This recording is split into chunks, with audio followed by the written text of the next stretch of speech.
जय श्री कृष्णा। आइए सुनते हैं देवशयनी एकादशी की व्रत कथा।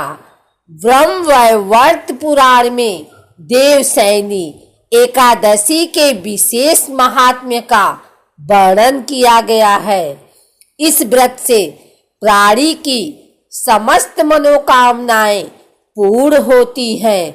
यह एकादशी आषाढ़ मास के कृष्ण पक्ष की एकादशी, जिसे योगिनी एकादशी कहते हैं, के बाद आती है। आषाढ़ मास के शुक्ल पक्ष की एकादशी को ही देवशयनी एकादशी कहा जाता है। इसी एकादशी से चातुर्मास का आरंभ माना जाता है। इस अवधि में कोई भी शुभ कार्य जैसे विवाह आदि नहीं किया जाता। मान्यता है कि इस दिन से भगवान विष्णु क्षीर सागर में शयन करते हैं और फिर 4 माह बाद उन्हें उठाया जाता है। उस दिन को देवोत्थानी एकादशी कहा जाता है। इस बीच के अंतराल को चातुर्मास कहा गया है। देवशयनी एकादशी को देवशयनी, हरिदेवशयनी, पद्मनाभा शयनी तथा प्रबोधिनी एकादशी भी कहा जाता है। धर्मराज युधिष्ठिर ने कहा, हे केशव, आषाढ़ शुक्ल एकादशी का क्या नाम है? इस व्रत के करने की विधि क्या है और किस देवता का पूजन किया जाता है? श्री कृष्ण कहने लगे कि हे युधिष्ठिर, जिस कथा को ब्रह्मा जी ने नारद जी से कहा था, वही मैं तुमसे कहता हूँ। एक बार देवर्षि नारद जी ने ब्रह्मा जी से इस एकादशी के विषय में जानने की उत्सुकता प्रकट की। तब ब्रह्मा जी ने उन्हें बताया, सतयुग में मानधाता नामक एक चक्रवर्ती सम्राट राज्य करते थे। उनके राज्य में प्रजा बहुत सुखी थी, किंतु भविष्य में क्या हो जाए यह कोई नहीं जानता। अतः वे भी इस बात से अनभिज्ञ थे कि उनके राज्य में शीघ्र ही भयंकर अकाल पड़ने वाला है। उनके राज्य में पूरे 3 वर्ष तक वर्षा न होने के कारण भयंकर अकाल पड़ा। इस अकाल से चारों ओर त्राहि त्राहि मच गई। धर्म पक्ष के यज्ञ, हवन, पिंडदान, कथाव्रत आदि में कमी हो गई। जब मुसीबत पड़ी हो तो धार्मिक कार्यों में प्राणी की रुचि कहाँ रह जाती है। प्रजा ने राजा के पास जाकर अपनी वेदना की दुहाई दी। राजा तो इस स्थिति को लेकर पहले से ही दुखी थे। वे सोचने लगे कि आखिर मैंने ऐसा कौन सा पाप कर्म किया है जिसका दंड मुझे इस रूप में मिल रहा है।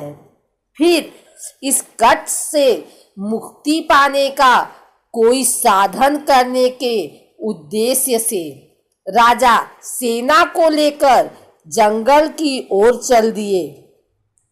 वहां विचरण करते करते एक दिन वे ब्रह्मा जी के पुत्र अंगिरा ऋषि के आश्रम में पहुंचे और उन्हें साष्टांग प्रणाम किया। ऋषिवर ने आशीर्वचनोपरांत कुशल क्षेम पूछा। फिर जंगल में विचरने वह अपने आश्रम में आने का प्रयोजन जानना चाहा।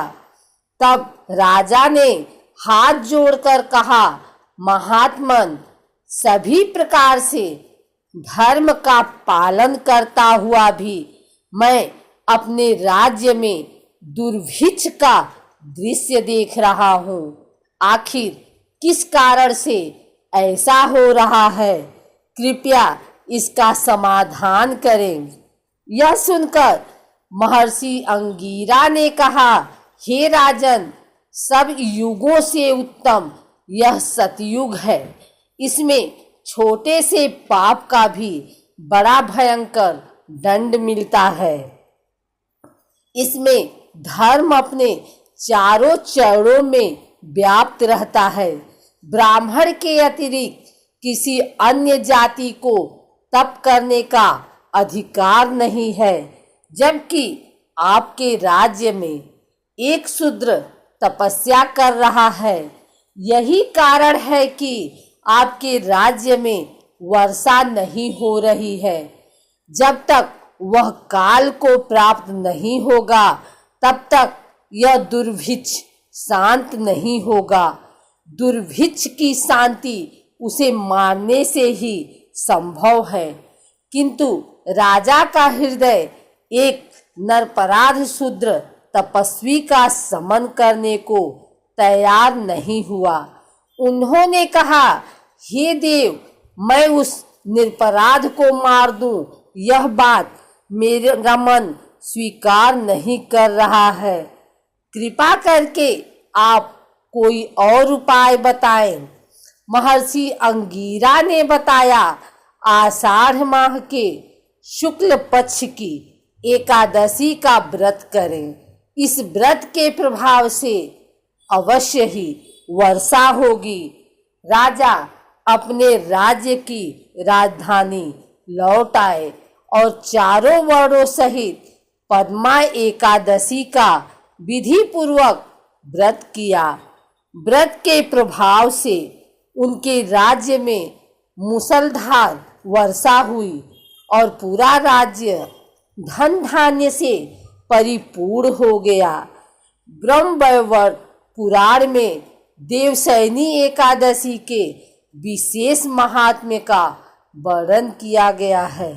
इस व्रत से प्राणी की समस्त मनोकामनाएं पूर्ण होती हैं। अगर आपको हमारी वीडियो अच्छी लगी हो तो इसे लाइक करें, कमेंट करें, शेयर करें और हमारे चैनल भक्ति गाथा को सब्सक्राइब करके बेल नोटिफिकेशन ऑल पर सेट कर लें, ताकि आगे आने वाली वीडियो सबसे पहले आप तक पहुंच सके। धन्यवाद।